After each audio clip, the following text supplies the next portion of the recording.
પ્રાંતિજ નગરપાલિકાના 15 કોર્પોરેટરનો રોષ ભભૂકતો જોવા મળ્યો હતો. ભારતીય જનતા પાર્ટીના મોવડી મંડળે અનેક પ્રયત્નો કરીને આ જે રોષનો ભડકો થયો હતો તેને ઠારવાનો પ્રયત્ન કર્યો છે.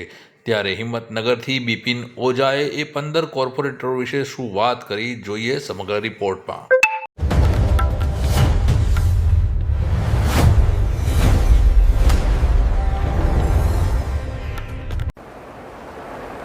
પ્રાંતિજ નગરપાલિકાના 15 સદસ્યો દ્વારા પ્રાંતિજ નગરપાલિકામાં પ્રજાના કામો કરવા માટે જે તકલીફ પડી રહી હતી એ બાબતે પ્રાંતિજના 15 સદસ્યોએ આ બાબતે જિલ્લા સંગઠનને જાણકારી આપેલી અને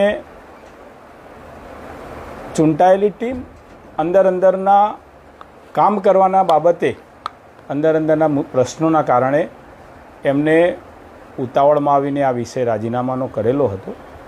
પણ એ વિષયમાં જે સાચી સમજણ હતી એ જિલ્લા સંગઠન દ્વારા અને પ્રદેશ દ્વારા આપવામાં આવી.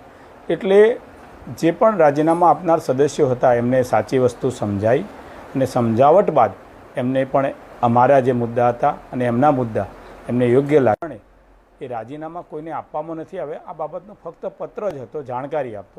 એના આધારે પાર્ટીએ એમાં કોઈનું રાજીનામું સ્વીકારવાનું પણ હોતું નથી અને કોઈને એ બાબતે ઠપકો પણ આપવાનો નથી.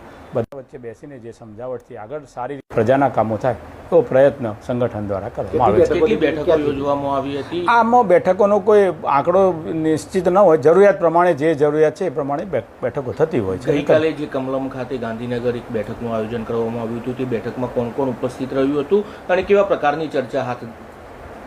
પ્રદેશ સંગઠન દ્વારા અને જિલ્લા સંગઠન અને સદસ્યો સાથેની એક બેઠક કરવામાં આવી હતી અને બેઠકમાં જે મુદ્દા આધારિત ચર્ચા હતી એ મુદ્દા આધારે યોગ્ય સમજાવટના આધારે એમની વાતને પૂર્ણ વિરામ કરવામાં. પ્રમુખ અને એના પતિ સામે કંઈક વિરોધ હતો આ લોકોનો? વિરોધ કામ બાબતનો છે. પ્રજાના કામો કરવા માટે ટેકનિકલ કારણોસર પણ ઘણા બધા નડતા હોય છે કે સમય મર્યાદામાં કામ કરવાના. આ બધા ઘણા બધા મુશ્કેલીઓના કારણે સમયસર કામ ન થતા હોય એ કારણે પણ ક્યાંક અમારા સદસ્યોની પણ અકળામણ હોઈ શકે. પણ હવે ખૂબ સારી રીતે અને ઝડપથી કામો થાય એનો બધાએ ભેગા થઈને પ્રયત્ન કરે. નિષ્કર્ષ મુદ્દા ઉપર ભાર મૂકવામાં આવ્યો. કામ બાબતે જ પ્રજાના કામો થાય એ જ વિષય હતો અને એ વિષય લઈને જ અમારી અંદરની વાત હતી. એ વાતને અહીંયા અમે બધાએ સાથે બેસીને પ્રજાના કામ ખૂબ સારી રીતે ઝડપથી થાય એવું અમે બધાએ હવેથી નક્કી કરેલું છે. જે નારાજ ગ્રુપ હતું, જે 15 વ્યક્તિઓ હતા, તે 15 વ્યક્તિઓએ એક આક્ષેપ એવો પણ કર્યો હતો કે પાલિકા પ્રમુખના જે પતિ છે તે કનડગત ભૂમિકા ભજવતા હોય તે બાબતે કોઈ ચર્ચા કરવામાં? ના, એ બાબતે કોઈ એવી ચર્ચા પણ નથી.